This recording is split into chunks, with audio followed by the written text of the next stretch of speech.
Dès 2023, les îles de la Madeleine souhaitent mettre en place une redevance de 30 $ pour tous les visiteurs non résidents de 13 ans et plus.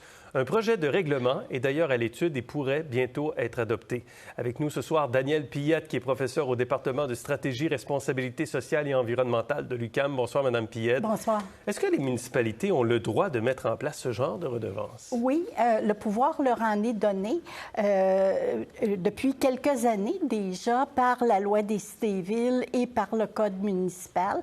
Alors, il s'agit de redevances, disons, territoriales, limitées à leur territoire ou au territoire d'une agglomération, en autant qu'on puisse démontrer qu'on est dans une compétence municipale en vertu de la loi, toujours.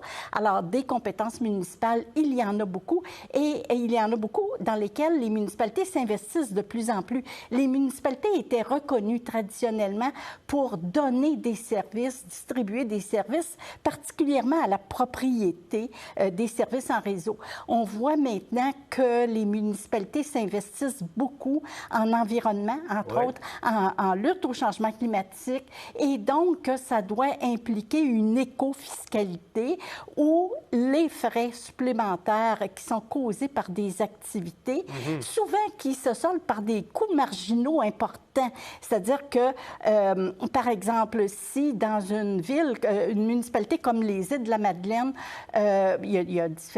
Alors là, il y a différentes situations, mais... Par exemple, il y a des touristes qui viennent et on ça constate qu'il y a double. des déchets supplémentaires, des matières résiduelles supplémentaires. Oui, et possiblement, il y a même de l'érosion supplémentaire aussi.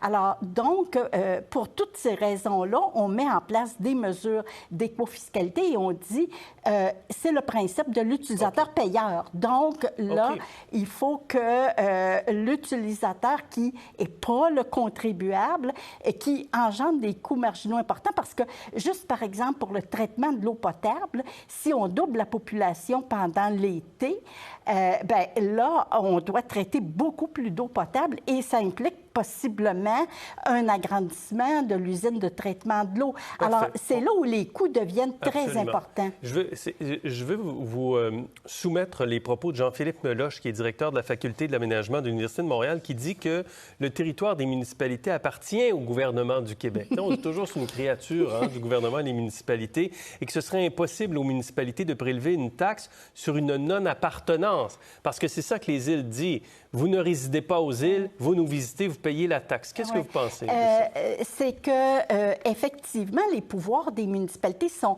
limités à leur territoire, comme je le disais au début.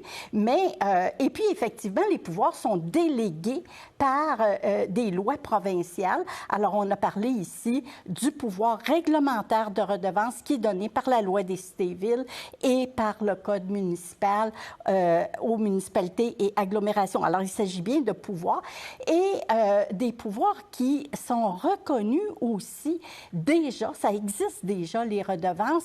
On a déjà des ententes avec les promoteurs. On a en plus, alors les municipalités ont le pouvoir de conclure pour les infrastructures des ententes avec les promoteurs.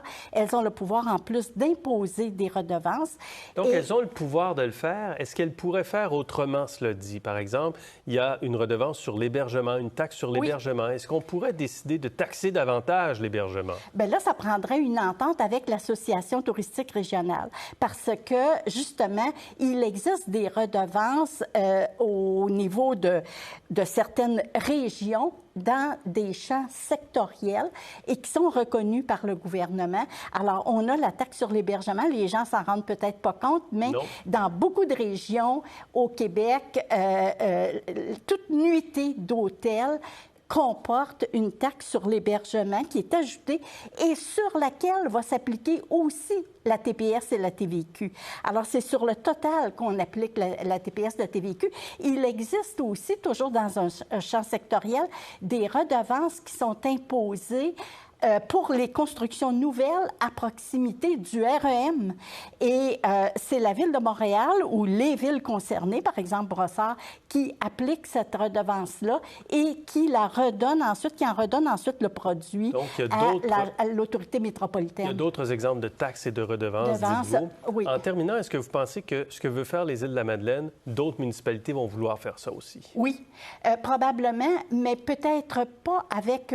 il faut vraiment, peut-être pas avec la même intensité ou la même rapidité, disons, parce qu'il faut vraiment être une destination reconnue pour pouvoir se permettre cela, parce que ça risque, évidemment, quand on va aux Îles-de-la-Madeleine, c'est une démarche très précise qui implique de planifier les transports, parce que c'est pas facile de s'y rendre, alors, et c'est coûteux aussi de s'y rendre, et il n'y a pas de municipalité concurrente à proximité. C'est certain que si on est, par exemple, dans la région de Québec, où la Ville de Québec attire beaucoup de gens et qu'on est Lévis, si on veut implanter une redevance, peut-être qu'on va avoir moins de gens à Lévis et plus à Québec. Ça pourrait être dissuasif. Oui. Madame Piette, on s'arrête là-dessus. Merci beaucoup pour votre plaisir. analyse et votre expertise. Merci.